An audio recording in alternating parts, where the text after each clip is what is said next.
Da da da. Give me the mic, yo. This is another DJ Chris. Many people ask me why House of Kigha. I say Kigha is simply because it's joy. It's a house of joy. It's a house where, you know, when you step in, you get overwhelmed. You get overwhelmed with the joy that you find in the space because of the people and the product. And when you're going back, what we want is that you go back with the same joy. Because honestly, joy is the only expression of satisfaction and fulfillment. And so when you put on our shoes and I see you smiling and I see your eyes glowing, I know, hey, we've done something great. House of Kigha is, I think, is an expression of love and passion for shoes and the African print.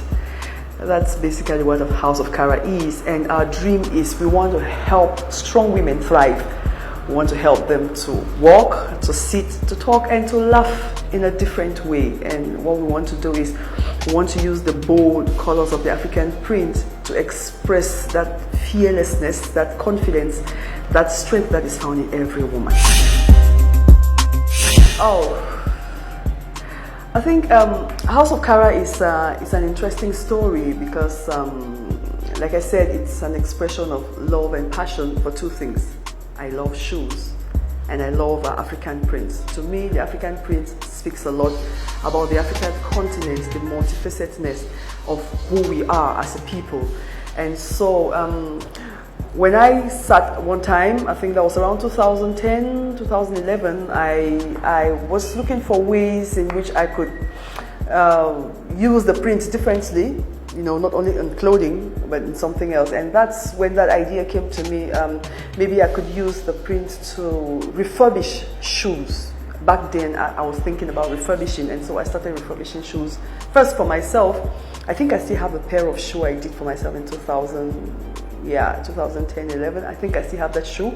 And later on, I began doing it for several other people, my family especially. I have sisters who love fashion, and so I spent all the time doing shoes for them. And it later on grew to their friends of their friends, and I discovered many people loved it. And interestingly, I think it became some kind of frenzy in Cameroon at that time. People started developing this love for the African print in several things. Revamping shoes and refurbishing shoes became something every person began doing. And so I think that is where it began, and somewhere along the line I really wanted excellence and I wanted longevity. We don't refurbish shoes anymore. I tell people every day, we began by refurbishing, but because we wanted to go beyond refurbishing shoes, we wanted to make it long lasting and make it excellent, we decided to manufacture our own shoes from scratch.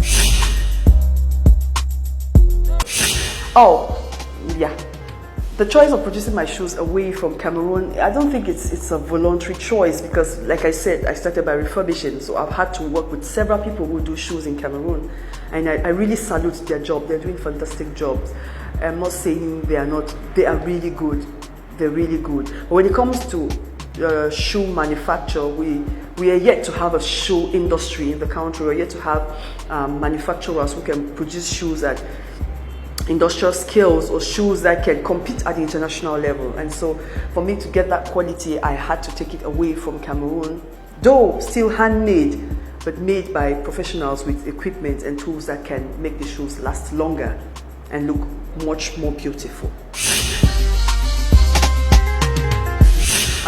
So far, when you're producing, especially when you're a startup, we're a young business, the very first thing is you discover that cost of production is very high because you can't produce at the same scale as those who are been in the industry for a while can. And so for that reason, your production cost is a little bit higher than what people would do locally, and that will also affect your costs of selling your products. And also when you bring the products back home, one of the biggest challenge you can face is I call it competition because it's a competition with those who are refurbishing.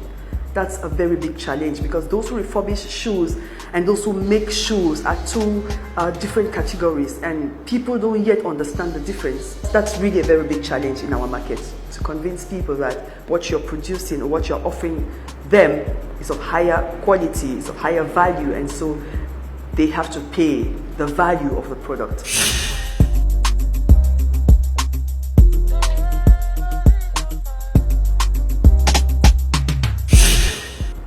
Being a coach, a personal branding or a branding consultant, and owning a business, what I wanted to do also is just to show people, hey, what I'm telling you, it's doable. What I'm saying is not just theory.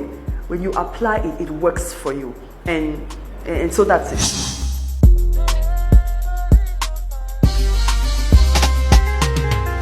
Hey, for example, the Togo prints which I use is from the Northwest region. That is a typical representation of the Northwest region. And so that has become some kind of regional identity of our people. Same thing with the print. The print is a typical, it's also used in part of the Northwest, especially where I come from. The print is what we wear it's what the royal family uses. And so each time when you step out anywhere in the world today, if you want to talk about Cameroonian prints, these two prints are the first to pop up in people's minds, and people will talk about it.